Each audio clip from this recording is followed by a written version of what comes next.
Et bonsoir tout le monde, j'espère que vous allez bien les amis. On se retrouve quand même, hein, bizarrement. Voilà, j'ai fait une vidéo mercato aujourd'hui, tout allait bien. Et puis, une heure après, bam, voilà, le sous-marin, comme chaque année. Comme chaque année, le sous-marin avec Amar Dedic, donc, qui arrive à l'Olympique de Marseille. Et pour parler du joueur, il me fallait un spécialiste du championnat bosniaque. Non, je rigole.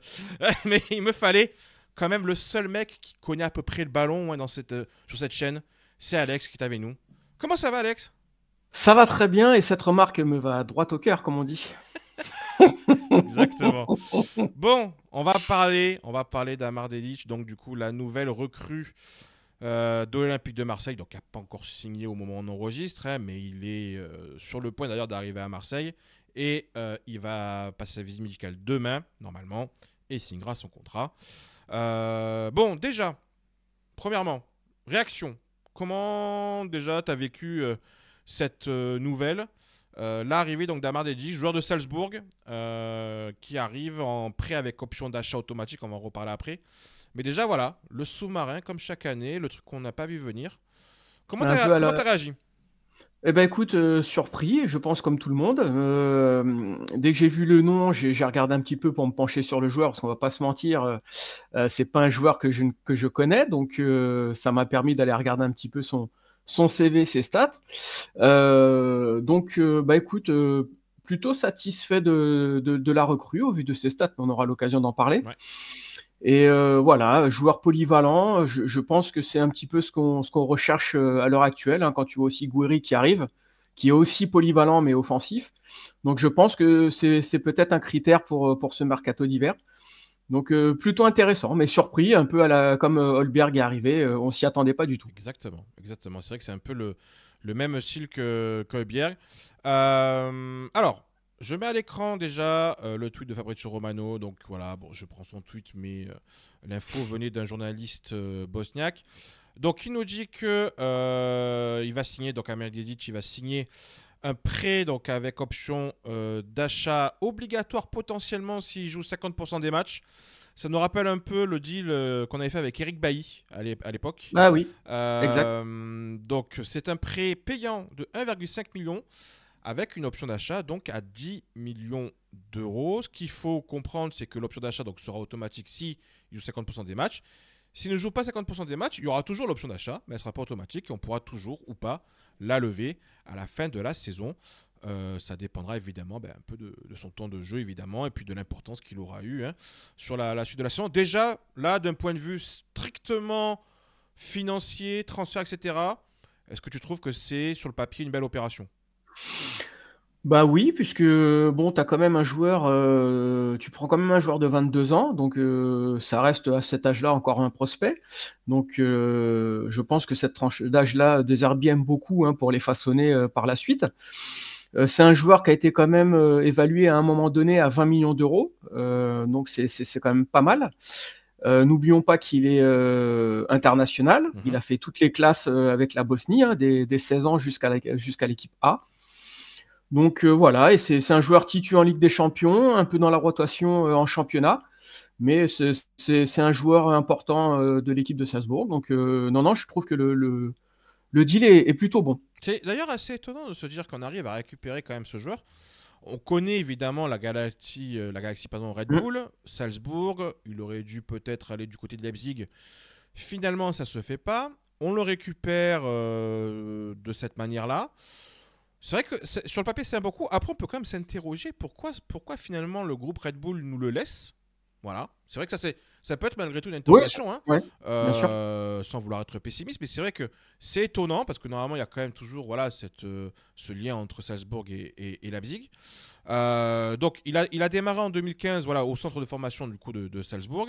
Et comme tu l'as dit, il a fait toutes ses classes, il est monté petit à petit. Il avait fait un prêt du côté de Wolfsberger, qui est un club aussi Mm. autrichien en 2021-2022, où il était titulaire. Puis après, lorsqu'il est rentré du côté de Salzbourg, pareil, ça a été un élément clé. D'ailleurs, il a même été capitaine, hein, lors de matchs en Ligue des Champions, malgré le fait qu'il ait que 21 ou 22 ans. Ça montre déjà quand même l'importance du garçon, hein, ça montre un peu voilà, l'importance dans le groupe, hein, parce que même si alors Salzbourg est une équipe jeune, malgré tout voilà, ça montre certaines choses.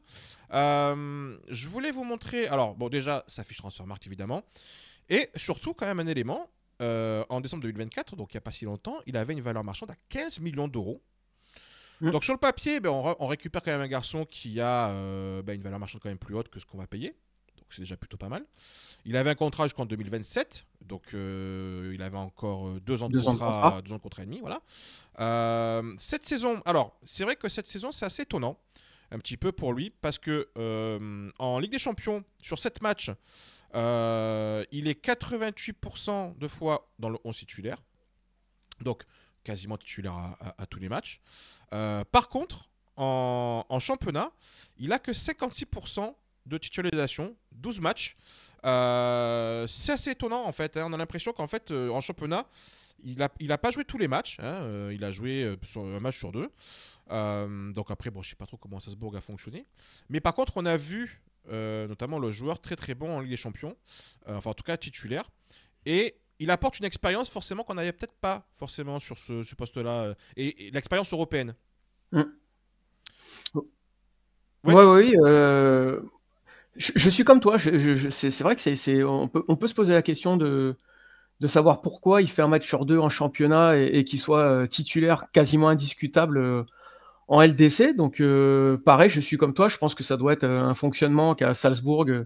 Le fait qu'ils doivent quand même brasser pas mal de jeunes pour les faire travailler, etc. Donc, je pense que c'est peut-être une façon de fonctionner de leur part. Ouais.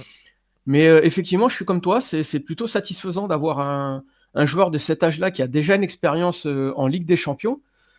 C'est quand même assez rare. Donc, ouais, ça va être très intéressant. Et effectivement, le fait de savoir qu'il a été aussi capitaine, ça prouve aussi un certain caractère. Donc, Mhm. c'est plutôt des choses quand même très positives, hein. Ce qui ressort en tout cas du joueur, c'est la polyvalence, hein. C'est vrai, c'est le premier mot qu'on a envie de dire. C'est un joueur qui est capable de jouer latéral gauche comme latéral droit, enfin surtout latéral droit. Je vous mets à l'écran notamment le nombre de matchs qu'il a pu mettre en tant qu'arrière droit. Dans sa carrière, il a fait 123 matchs en tant qu'arrière droit pour 11 buts et 14 passes D. Donc on voit quand même qu'il stat énormément Mm. à droite. À gauche, il a fait 40 matchs pour 2 passes D. Donc on sent qu'en fait, c'est vraiment le titulaire au poste de latéral droit. À gauche, il peut dépanner.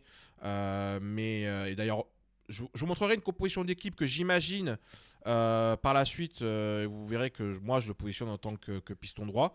C'est là où il est le plus à l'aise. Il a des stats quand même assez intéressantes, hein, pour un latéral. Donc il peut jouer dans une défense à 4, il peut jouer dans une défense à 3, donc en tant que piston. 11 buts, 14 passes D. C'est pas mal, hein, quand même. C'est pas dégueu pour un jeune joueur en plus de 22 ans. Ah oui, oui, c'est très très intéressant. Euh, je pense que c'est ce qui nous manque un petit peu, tu sais, au niveau de nos pistons, bon, hormis Luis Enrique qui est performant, mais c'est vrai que c'est des stats que j'aurais bien voulu que Merlin nous fasse. Ça aurait été très bien, mais ouais, des stats déjà à cet âge-là comme ça, ouais, ouais, très intéressant. Ça prouve qu'offensivement, il va nous apporter, même si bon, il y aura un travail à faire aussi au niveau défensif. Tout à fait. Alors, c'est vrai que là, je vous mets aussi un petit peu son temps de jeu qui a diminué quand même, hein, on peut le dire, entre la saison 2022-2023 et cette année. En 2022-2023, donc sa saison, lorsqu'il revient de son prêt de Wolfsberger, en championnat, il a 2341 minutes, pardon. Et la saison dernière, donc pour 27 matchs, et la saison dernière pour 21 matchs, 1614 minutes. Donc, c'est peut-être aussi une explication. Peut-être que lui commençait un peu à être un peu énervé de la situation, peut-être moins jouer en championnat. Parce qu'on voit qu'en Ligue des Champions, que ce soit en 2022-2023 et en 2023-2024, c'est le même temps de jeu, hein. 6 matchs joués pour 740 minutes. Donc ça n'a pas bougé. Il a joué cette saison, donc 7 matchs de Ligue des Champions pour 630 minutes. 12 matchs, comme on a dit, donc de championnat. 7 matchs de Ligue des Champions, dont un qui a particulièrement marqué du monde, enfin en tout cas notamment par rapport à son match, c'était contre le Real de Madrid, parce que Salzbourg a rencontré le Real de Madrid cette année en phase de poule. Alors bon, ils se sont pris une dérouillée, hein, 5-1 de mémoire. Mais sur ce match, notre ami Dedic avait fait une passe D. Et puis il était ressorti vraiment comme quelqu'un qui vraiment avait fait un excellent match, et notamment on le voit, il avait remporté tous ses duels au niveau des tacles, 5 sur 5. Tous ses duels, on va dire, défensifs, il a été à 7 sur 10. et surtout, il avait amené 3 chances, de 3 occasions franches dans un match où ils ont dû être ultra dominés quand même, Mhm. Salzbourg. Donc on voit quand même déjà le profil très offensif du garçon, capable d'apporter des choses. Défensivement, alors on va le voir sur d'autres stats, on va se poser 2 3 questions, mais sur ce match-là contre le Real de Madrid, c'est quand même une référence, hein. Sur ce match-là contre le Real de Madrid, il avait été très très bon. Comment toi tu vois ce joueur finalement? Est-ce que tu le vois très offensif, capable de dépanner défensivement, un peu au milieu? Comment tu vois?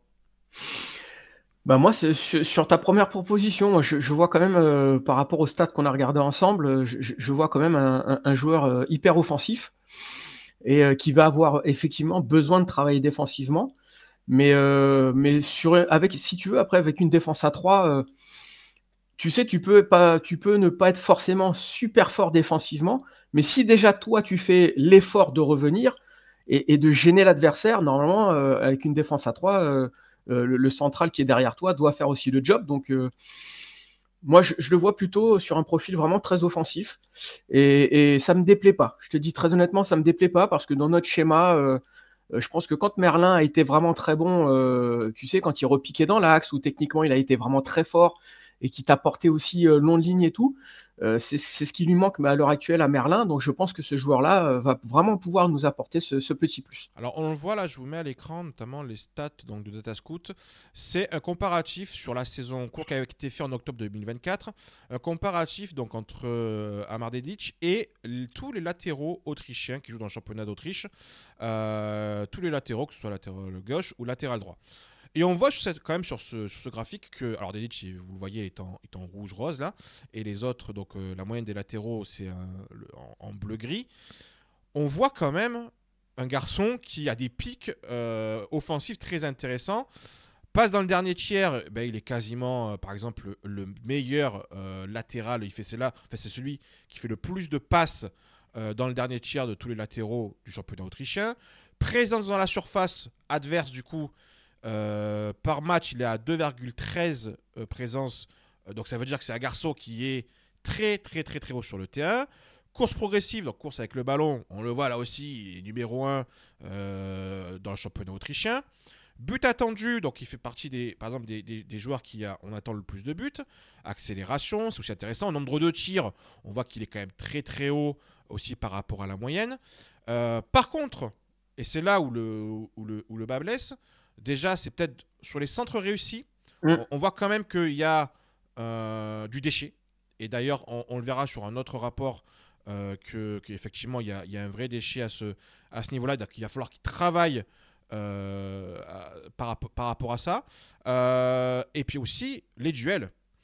Que ce soit les duels aériens gagnés et les duels défensifs gagnés, on voit quand même, donc c'est au bas de l'écran, là on voit quand même qu'il est vraiment, vraiment, vraiment en dessous de la moyenne. Mm. Donc on a l'impression, je sais pas ce que tu en penses Alex, que on a affaire à un garçon qui va pas forcément aller trop au contact, pas forcément aller trop au duel, parce que c'est pas sa qualité première. Alors peut-être qu'il est capable de faire le taf défensivement, mais c'est pas non plus un charbonneur, j'ai envie de te dire.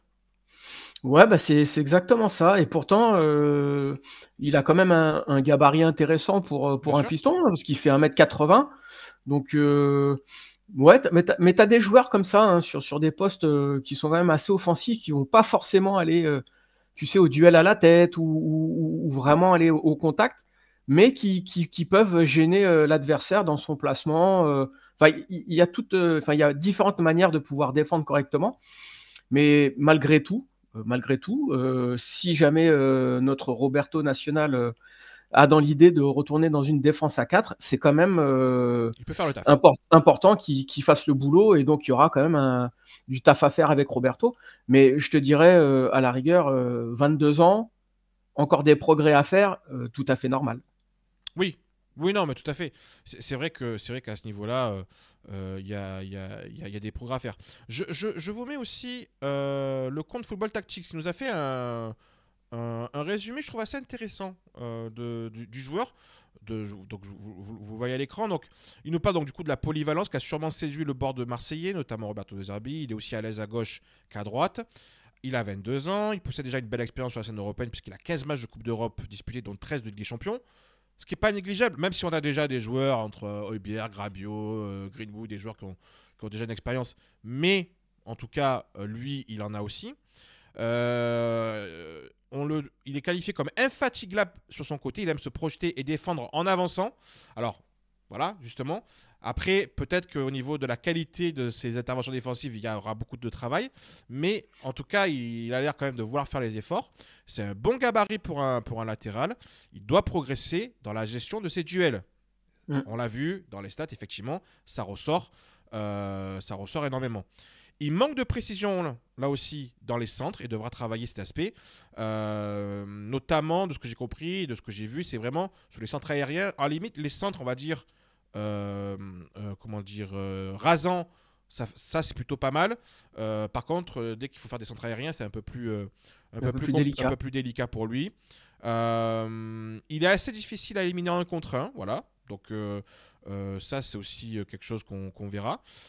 Et je vous mets à l'écran du coup aussi un petit comparatif. Alors ça, c'est un comparatif par rapport entre la saison dernière et cette saison.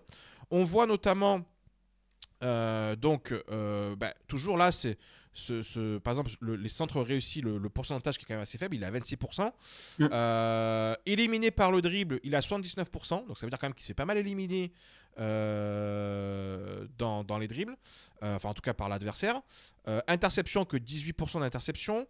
Duel remporté, 28%. Donc on voit quand même, très clairement, là, sur ce graphe, que c'est un garçon qui a quand même, voilà, défensivement des vrais gros progrès à faire. Il y a une vraie marge de progression. Ouais. Ouais, c'est tout à fait ça. Par contre, bon, je me méfierais quand même, tu sais, sur la stat des centres réussis, parce que comme tu l'as dit tout à l'heure, attention à savoir comment tactiquement ils évoluent à Salzbourg. Est-ce qu'effectivement l'entraîneur lui demande effectivement de faire des centres un peu, tu sais, à notre ancien très grand latéral droit, ou plutôt effectivement parce que rentrer dans la surface et trouver tu sais, l'attaquant, tu sais, sur un centre en retrait ou ce genre de choses-là, du fait qu'il est quand même très présent dans la surface. Après, pour se rassurer, on peut voir sur le graphique aussi. Donc là, le graphe en bleu, c'est la saison dernière et le graphe en blanc, c'est la saison en cours. Et on voit que par exemple sur les centres réussis, donc qui est le premier graphe, il était à 46%. Alors c'est peut-être un peu petit pour les gens qui vont regarder la vidéo, mais si vous le mettez en grand, je pense que vous arriverez à le voir. 46% la saison dernière. Cette saison, effectivement, il a 26% de centres réussis. Donc il y a une baisse, mais on peut se rassurer en se disant que l'année dernière, c'était quand même, il était dans la moyenne. Donc voilà. Par contre, on voit aussi dans son utilisation, en termes déjà de passes réussies, donc, qui est le 4e graphe, on voit que l'année dernière, il était à 70%, cette année, il est à 94%. On voit qu'il a quand même gagné en qualité. Occasion créée, pareil. 58% la saison dernière, là, il a 84%. Donc vraiment, on voit que cette saison, il a passé un cap et on voit qu'il est devenu beaucoup plus offensif. Et puis ce qui montre ça, c'est position dans le dernier tiers, donc qui est le 2e graphe. L'année dernière, il était à 54%. Donc je pense qu'il était, on va dire, pas forcément, on lui disait pas monte tout le temps, reste quand même, voilà, essaie de rester dans un jeu équilibré. Par contre, cette saison, il a 89%. Donc là, on voit très clairement que cette saison, enfin en tout cas ces 6 premiers mois, il est passé vraiment sur un côté très offensif dans son jeu. Ouais. Et d'ailleurs, alors pour avoir vu quelques vidéos, vous le verrez, il a une vraie capacité malgré tout de dribble. Il a le pied gauche et le pied droit, il faut quand même le dire. Hein. Il a marqué d'ailleurs beaucoup de buts du pied gauche et des jolis buts. Vraiment, je vous invite à aller voir les buts qu'il a pu mettre. C'est vraiment des jolis buts. En fait, il a un jeu souvent, et en fait, il va rentrer dans l'axe quand il est sur le côté droit. Il n'hésitera pas à tirer avec son pied gauche. Donc ça, c'est quelque chose qui peut être très intéressant, qu'on n'avait pas forcément sur le côté droit. Donc ça peut être très intéressant. Donc voilà, c'était pour un petit peu pour vous montrer, vous montrer ça. Je voulais aussi vous montrer, du coup, quand même un comparatif avec les joueurs qu'on a actuellement. Parce que c'est vrai que là, bon, là on parle du championnat autrichien, on parle de... Voilà. Mais sur les joueurs qu'on a actuellement. Premier graphe avec Luis Enrique. Alors, qu'est-ce qui te saute aux yeux, toi, par exemple, Alex, sur la comparaison Luis Enrique, Amar Dedić? Eh bah, tu regardes, c'est plutôt tu sais, les buts assistés, les passes décisives. Là, Luis Enrique, il est plutôt au-dessus par rapport à lui, mais Amar Delic, tu as l'impression qu'il est quand même beaucoup plus complet. Hormis, bien sûr, une stat qui pour moi, c'est les buts. Hein. Mhm. En termes de buteurs, Luis Enrique, là, il surnage un petit peu. Mais tu as l'impression que le graphique est un peu plus rempli que Luis Enrique, qui est vraiment très très offensif par rapport à lui. Donc non, c'est plutôt intéressant. Là où il va falloir qu'il progresse quand même, c'est sur les passes progressives. Ça, je pense que ça va être important, surtout pour un piston. Mais il y a des choses quand même super intéressantes hein, dans les passes réussies. Alors, quand je te disais, c'était passes progressives reçues hein, par Oui, rapport bien sûr. à Enrique. Mais en passe progressive, possession progressive, c'est au-dessus de Luis Enrique. Tout à fait. Et tu sens quand même l'attaquant qui dépanne en piston Mhm. et le vrai piston. C'est ça. Voilà. Ce que j'allais te dire, en fait, c'est vrai que les stats de Luis Enrique, parce que là je fais, pour que vous compreniez, c'est les stats sur la saison en championnat, hein, j'ai pris que pour Luis Enrique. Pour Amad Edic, c'est sur l'année, enfin, la dernière année, les derniers Mhm. 365 derniers jours, parce que on n'avait pas la stat sur le championnat uniquement autrichien. Et c'est une comparaison par rapport à tous les latéraux hein, voilà, du championnat de France côté Luis Enrique et tous les latéraux des 5 plus grands championnats côté Amar Dedic, voilà, pour que vous puissiez bien voir un petit peu les différences. Et c'est vrai que, effectivement, on voit Luis Enrique qui a un profil quand même très offensif. Mais c'est un ailier. Et puis un Amar Dedic voilà, qui a un profil vraiment de piston, malgré tout très offensif. Mais voilà, mais c'est vrai que comme tu le dis, je trouve que les deux se complètent et c'est plutôt intéressant. Et on voit malgré tout que voilà, alors même s'il a défensivement des progrès à faire, mais c'est déjà mieux que Luis Enrique. Luis Enrique qui est pas évidemment le gars qui va le plus défendre, même s'il fait, on va dire, le strict minimum hein, défensivement, Luis Enrique. Mais on voit qu'Amar Dedic est quand même capable de faire deux, trois petites choses à ce niveau-là. Et puis offensivement, voilà, on le voit, hein, pourcentage de passes réussies, position progressive, même en dribble réussi, il est très intéressant. Donc voilà, on a deux joueurs aussi voilà, qui peut-être vont jouer ensemble, vous le verrez peut-être dans ma composition. Et je vais faire aussi une comparaison avec Quentin Merlin. On voit Quentin Merlin. Alors Quentin Merlin, il a les stats, on va dire, offensives moi, m'ont étonné quand j'ai regardé, mais après, il faut voir aussi une chose, c'est que les stats offensifs, Quentin Merlin, il a quand même loupé beaucoup de matchs. Donc, les stats ont tendance à gonfler lorsqu'il y a moins de minutes jouées. Voilà, il faut aussi le voir, la comparaison par rapport à des joueurs qui jouent tous les matchs. Voilà. Mais quand même, là, il y a une sacrée différence, notamment au niveau des dribbles réussis, au niveau des passes, des possessions progressives, même le pourcentage de duels aériens remportés, tacle plus interception, balle contrée. Dedic, il mange Quentin Ouais. Merlin tous les jours. Mm. Donc on voit quand même une vraie différence. Parce que Quentin Merlin, clairement, on est d'accord pour dire que c'est lui qui est sur la sellette avec l'arrivée de Dedic. Ah oui, oui, oui, tout à fait. Là, avec les prestations qui nous sort à l'heure actuelle, là, je te dirais que soit tu lui mets Luis Enrique dans les pattes, ou effectivement, tu peux même limite Delic à sa place, sachant qu'il peut jouer les deux postes. Donc oui, oui, très clairement. Mais tant mieux, ça va le pousser, parce que malgré tout, je pense que quand même, Quentin Merlin a des qualités. Et ce qui lui manque réellement, c'est de la concurrence, parce que c'est pas Garcia qui va le mettre en Non, difficulté. Donc, bah écoute, ça va être une bonne concurrence pour lui, et ça peut être que du positif aussi dans sa progression. tout à fait. Je vais vous mettre à l'écran aussi, du coup, un 11 que j'ai imaginé. Voilà. Tu vas me dire ce que tu en penses, Alex. Le 11 que j'ai imaginé avec tout le monde, hein, on va dire, qui est là, tout le monde qui est en forme. Alors, évidemment, rouler dans les buts. La défense. Alors, je suis reparti sur donc Felipe Luis, pour moi, qui sera titulaire lorsqu'il va commencer à jouer. Je pense malgré tout qu'il va être titulaire. Balerdi, je reste sur le schéma actuel, hein, évidemment. On va en reparler après parce qu'il y a la possibilité de repasser, je pense, aussi en 4-2-3-1 ou en 4-3-3 en tout cas. On en reparlera.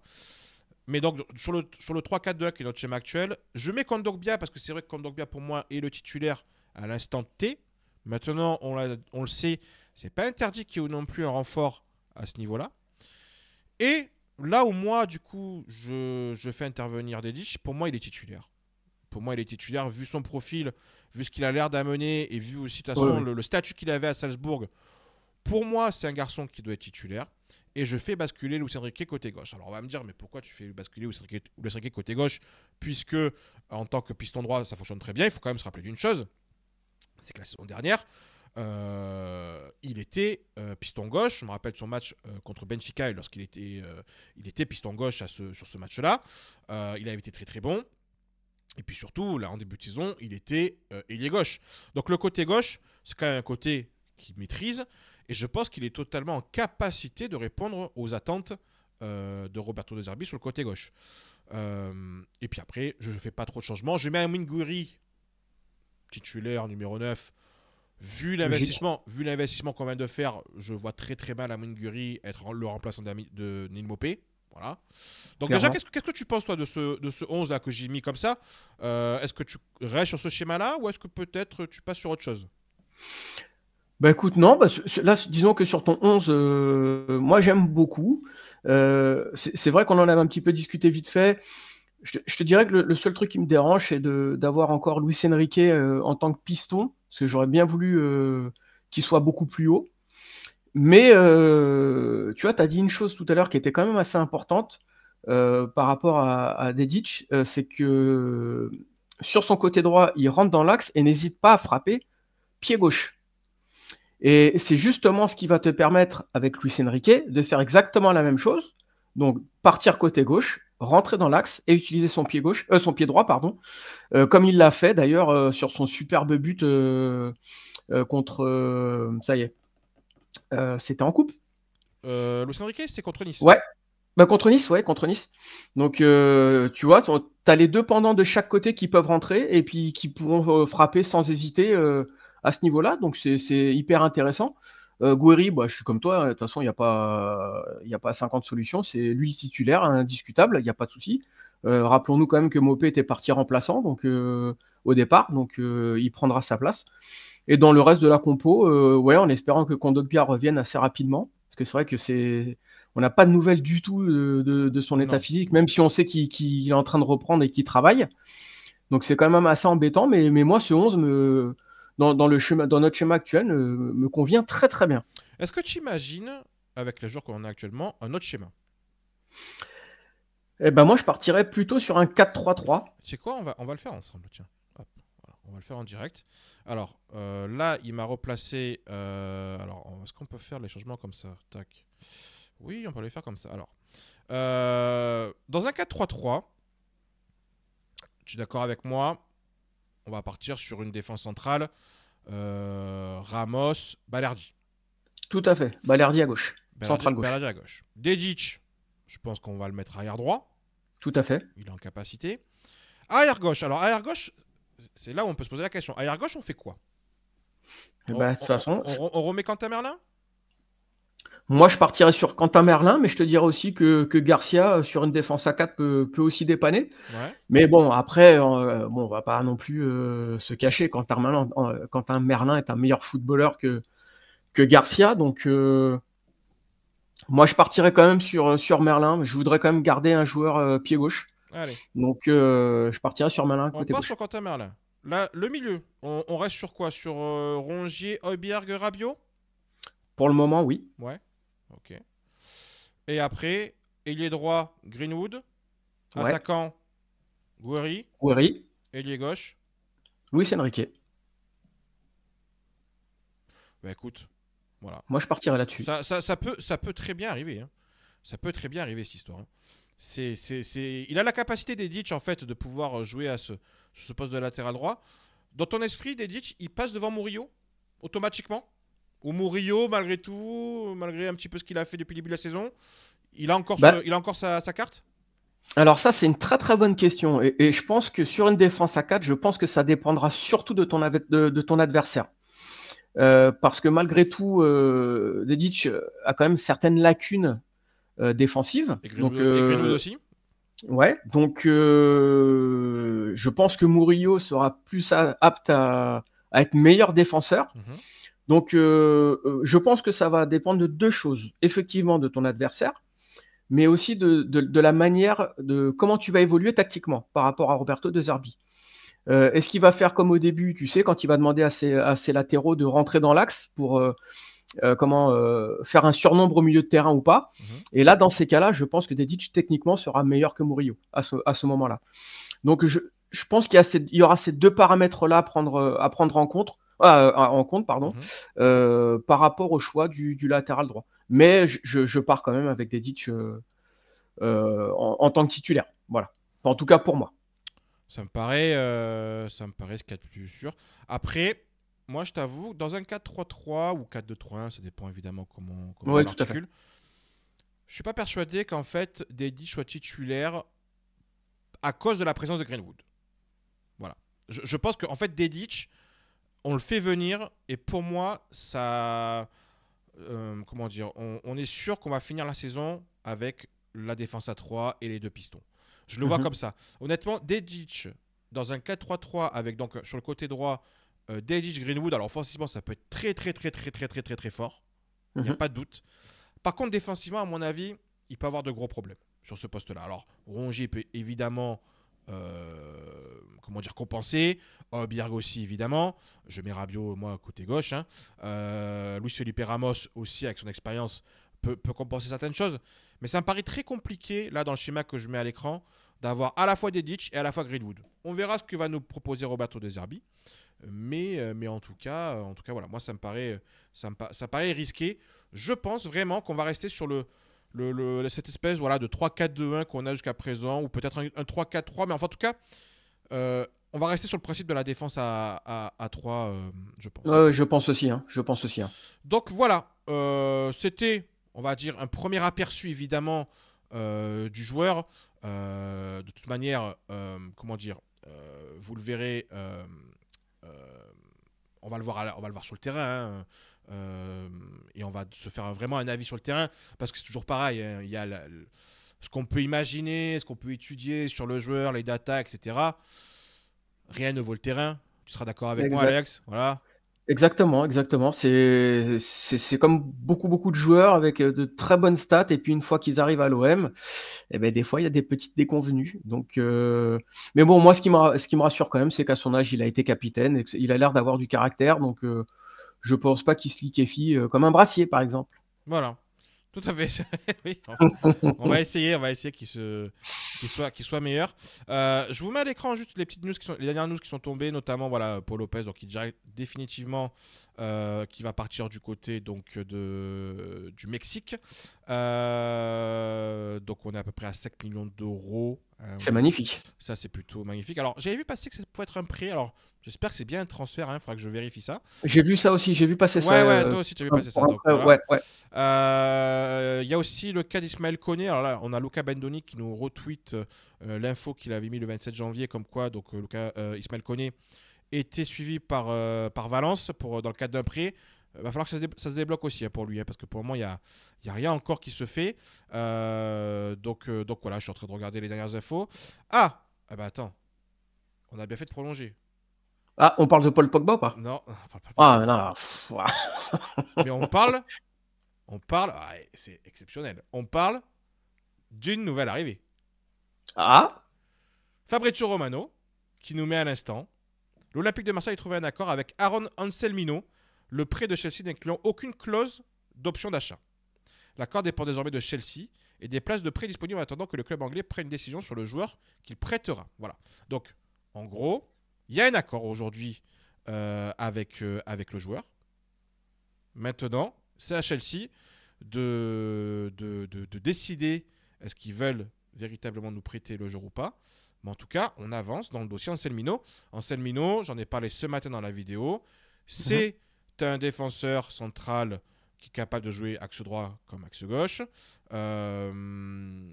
Très jeune. Très jeune. Il vient directement de Boca Junior. Il n'a pas joué en Angleterre. Il a été signé par Chelsea pour 15 millions d'euros. Bah tiens, d'ailleurs, voilà, on en profite. Qu'est-ce que tu en penses, toi, de ce profil? Ça te paraît un peu jeune, j'ai l'impression. Ouais, ça me paraît un peu jeune, pas d'expérience européenne, donc écoute, on verra. Hein. Si Chelsea a été le chercher pour 15 millions, c'est que le gamin a quand même des qualités.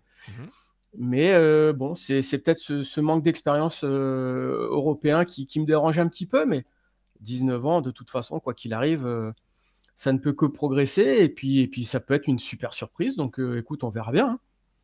On verra bien, mais en tout cas, ça a l'air d'être une opération qui est en train d'avancer. De toute manière, là, après moi, les infos que j'ai eues dans le cours de la journée, effectivement, ça a l'air d'être le dossier, la priorité numéro 1 aujourd'hui pour renforcer la défense centrale.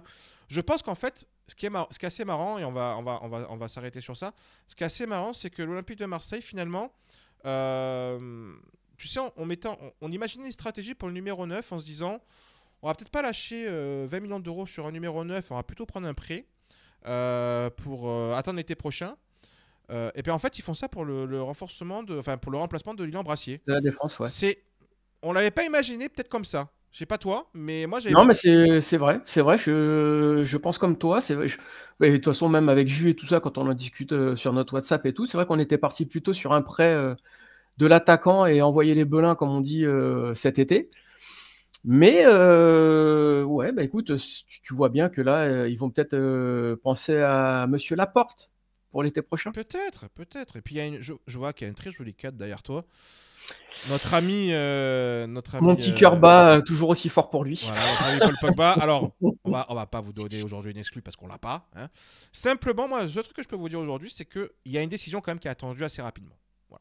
Normalement, on devrait quand même savoir là dans les prochains jours, voilà, ce que va décider Paul Pogba. Il s'entraîne très très fort. Alors lui, juste pour préciser, il n'a pas une obligation là tout de suite de donner une réponse avant la fin du mercato parce Il est suspendu jusqu'au il est mois de mars. déjà, puis il est libre surtout. Ouais, Libre en plus, ouais. de contrat, donc il peut être acheté par un club fin janvier, fin février, début mars, peu importe, hein, il n'y a pas de problème par rapport à ça.